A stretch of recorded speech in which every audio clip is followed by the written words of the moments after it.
안녕하십니까. 정원주입니다. 이번에는 제8회 주역의 원리에 대해서 공부를 하겠습니다.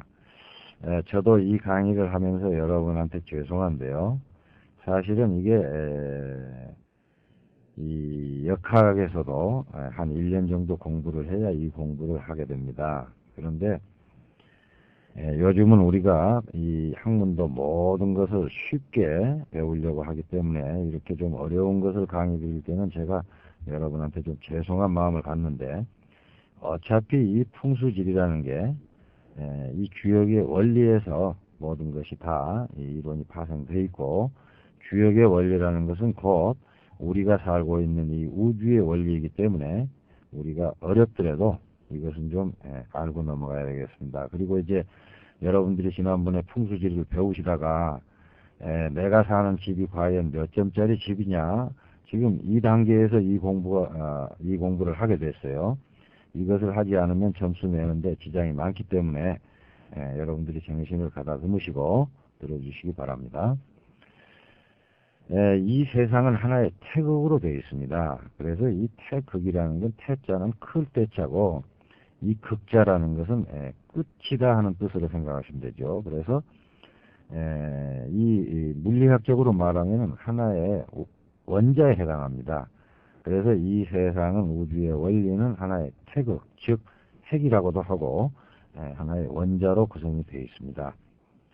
이것이 태양과 태음으로 나눠지는데, 우선 태양이라는 것은 지난번 7회에서 설명을 드렸습니다만 하늘에 있는 태양이에요. 이것이 곧 세상에서 가장 큰 양이다. 즉 만물의 아버지다, 이렇게 볼 수 있고, 태음이라는 것은 지구의 위성인 달입니다. 그래서 이 달이라는 것은 지구상에 있는 물에 영향을 미치는 것이고, 또 만물의 어머니에 해당하는 것이기 때문에 가장 큰 음이라는 뜻으로 태음이라고 합니다. 그래서 오른쪽으로 가시면 양의라고 되어 있어요. 이 양의라는 것은 태양과 태음 두 가지를 일컬어 하는 말입니다.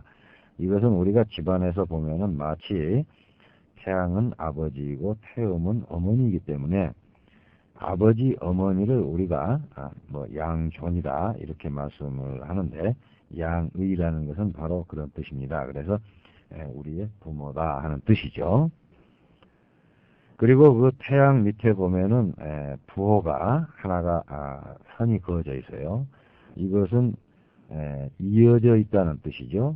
길게 이어져 있는데 이것은 남자의 성기를 말합니다. 그래서 남자의 성기는 이어져 있다, 즉 양의 뜻입니다. 그리고 태음의 밑에 끊어진 게 있는데 이것은 여자의 성기에 비유해서 만든 부호입니다. 이러한 것들을 우리가 뭐라고 하느냐면 효라고 합니다. 그것은 이따가 밑에 가서 설명을 드리겠습니다.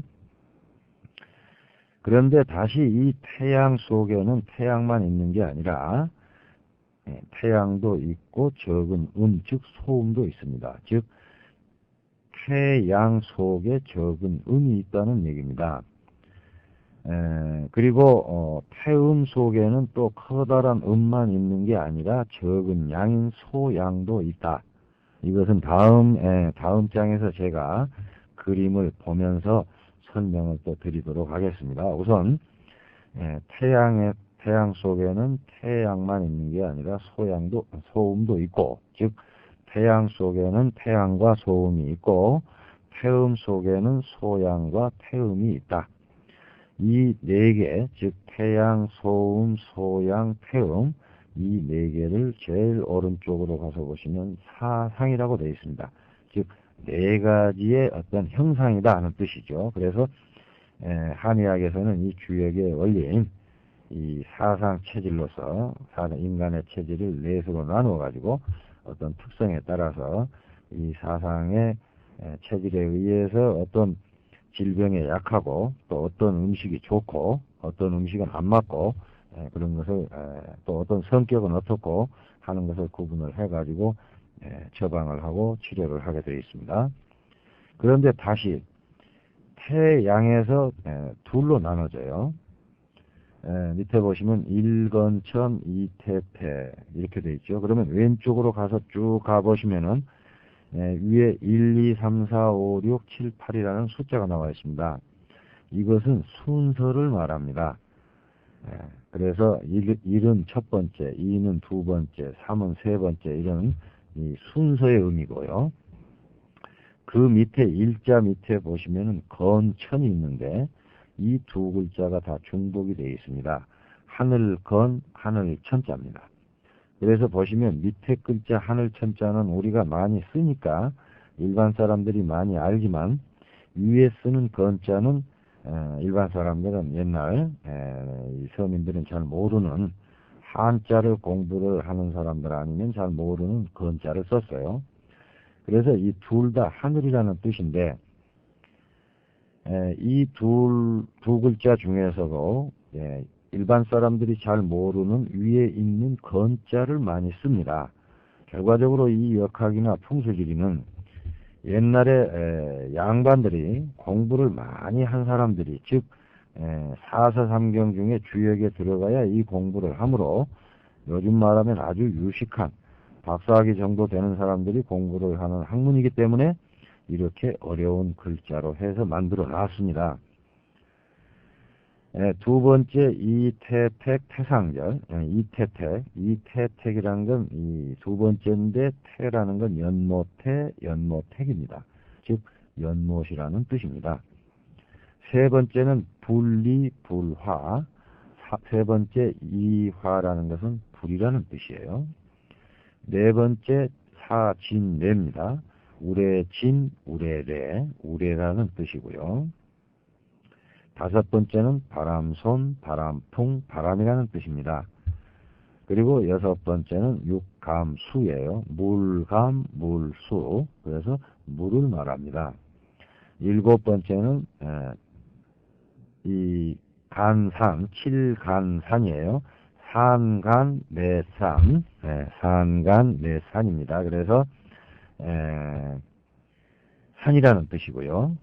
여덟 번째는 팔곤지, 따곤, 따지, 땅이라는 뜻입니다. 그래서 8가지 하늘과 연못과 불, 우레, 바람, 물, 산, 땅, 이 8가지가 바로 팔괴라고 합니다. 그래서 이 팔괴 또는 발음이 팔쾌라고도 합니다. 그러면 이제 그 밑에 일건천 밑에 보시면은 건삼년으로 되어 있습니다. 이것은 무엇을 말하느냐 하면은 건쾌는 하늘에 해당하는 즉 일건천, 첫 번째는 건천 하늘인데 하늘에 해당하는 이 건쾌는 특징이 3면 3개가 이어져 있다 하는 뜻입니다. 그래서 그 특징을 밑에 부호로서 표시를 해놨어요. 부호가 바로 3개가 이어져 있다 하는 뜻입니다. 그래서 이것을 가리켜서 우리가 옆에 오른쪽으로 보시면 효점이라고 되어 있는데 이 효자가 형상효자입니다. 즉 형상이라는 것은 어떤 모양을 말하죠. 형상효.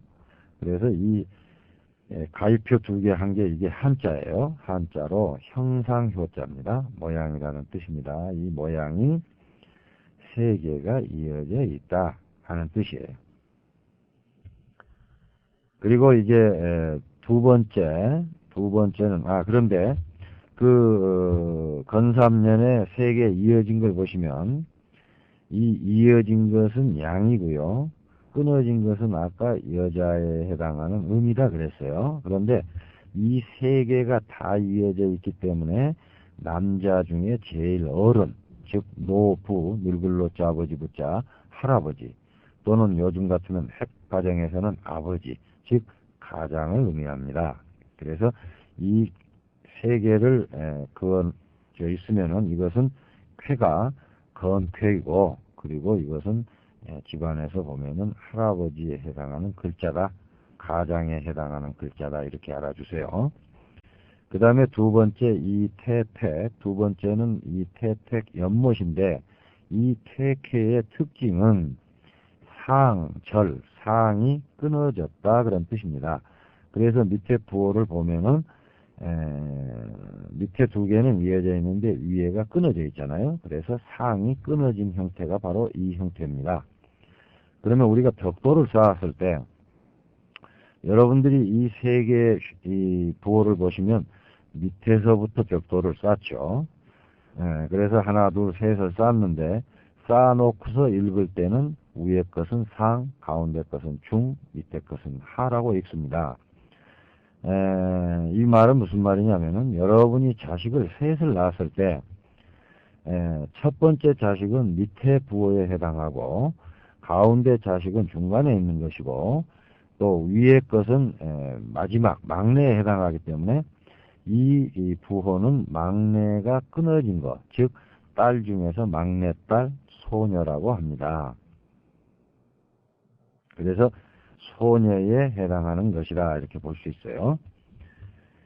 그 다음에 세 번째는 삼리화, 세 번째는 불인데 불리자 불화자죠. 이 리쾌는 즉 불에 해당하는 쾌는 특징이 허중, 빌허자입니다.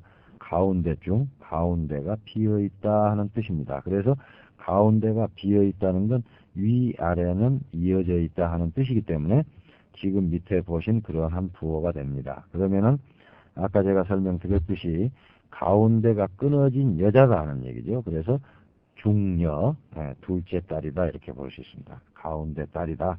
그래서 지금 이 전체가 8명이기 때문에 아버지와 어머니 그리고 아들 셋, 딸 셋에 해당이 됩니다.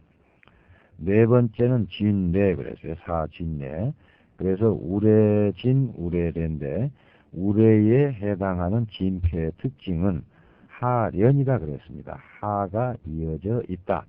그래서 이 하가 이어져 있다는 건 위에 두 개는 끊어져 있다는 얘기도 되니까 부호가 그렇게 되어 있습니다. 그래서 아까 벽돌을 쌓을 때 밑에서부터 쌓았는데 자식을 낳으면은 맨 밑에 것이 먼저 난 자식이다 그랬거든요. 그렇기 때문에 이것은 먼저 제일 밑에 것이 이어져 있기 때문에 아들입니다. 이어져 있는 건 남자인데 첫 번째 남자 즉 장남에 해당한다 그 말입니다. 그래서 장남은 바로 이 진하련태가 됩니다. 다섯 번째는 오손풍, 다섯 번째는 손, 바람손, 바람풍, 오손풍인데 이 바람에 해당하는 손쾌는 하절이다 그랬어요. 특징이 하가 끊어질 절, 끊어졌다. 그래서 이것은 하가 끊어져 있다. 그래서 손하절이라고 합니다. 그래서 그 부호를 보시니까 밑에 가서 끊어져 있어요. 끊어져 있기 때문에 이것은 밑에는 첫째 벽돌을 쌓을 때 제일 먼저 쌓는 것이다 했기 때문에 장녀에 해당합니다. 여섯 번째는 육감수, 육감수. 그래서 여섯 번째는 물인데, 물감자, 물수자, 물인데, 감쾌 특징은 중년이다 그랬습니다. 감중년, 가운데가 이을년, 이어져 있다 하는 뜻이에요. 그래서 이 가운데는 아들이든 딸이든 중간에 해당하기 때문에 이건 이어져 있기 때문에 아들이죠. 그래서 중남에 해당하는 부호입니다. 일곱 번째 칠간산, 산간, 매산 그랬는데 이 칠간산은 일곱 번째 산은 간상년이다. 간쾌는 상이 이을년, 상이 이어져 있다. 그래서 밑에 두 개는 끊어져 있고 위에는 이어져 있다 해서 밑에서부터 장남, 중남, 막내 하면은 이것은 막내에 해당하는 소남에 해당하는 부호입니다. 그래서 간쾌는 소남이다. 팔곤지, 여덟 번째는 따곤, 따지, 땅인데 이 곤쾌의 특징은 곤삼절, 세 개가 끊어져 있다.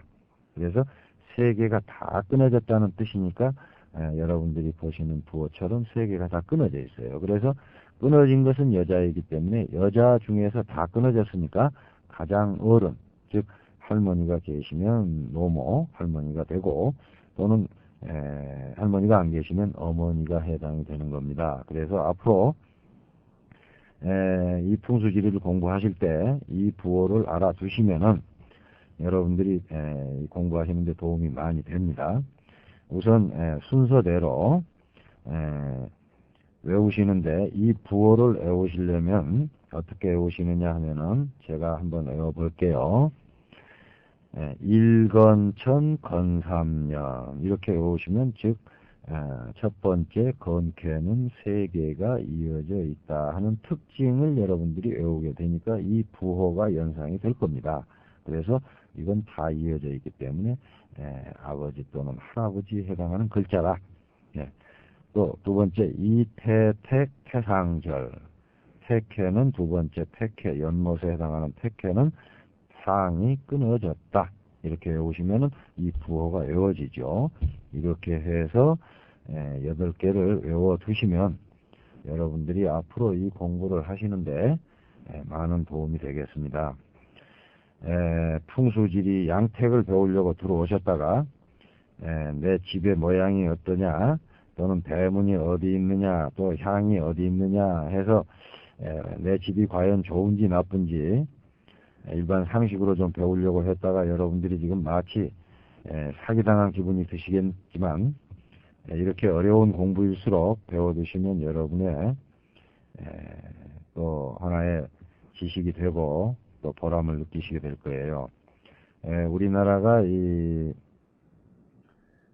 개발하는 과정에 있어서 과거 70년대, 80년대 너무 쉽게들 돈을 버는 경향이 많았습니다. 뭐 부동산 투기다 뭐다 해서 하루 종일 자고 나니까 뭐 10배, 20배 오르고, 이렇게 쉽게 해서 돈을 벌다 보니까 뭐든지 쉽게 얻으려고 하는 생각들이 지배하고 있습니다. 사실 돈도 그렇지만 모든 것이 쉽게 얻는 것일수록 내 것이 될 수가 없고, 오히려 돈도 쉽게 번 돈은 나를 해치게 됩니다. 그래서 학문도 우리가 간단하게 배울 수 있는 건 이 세상에 하나도 없어요.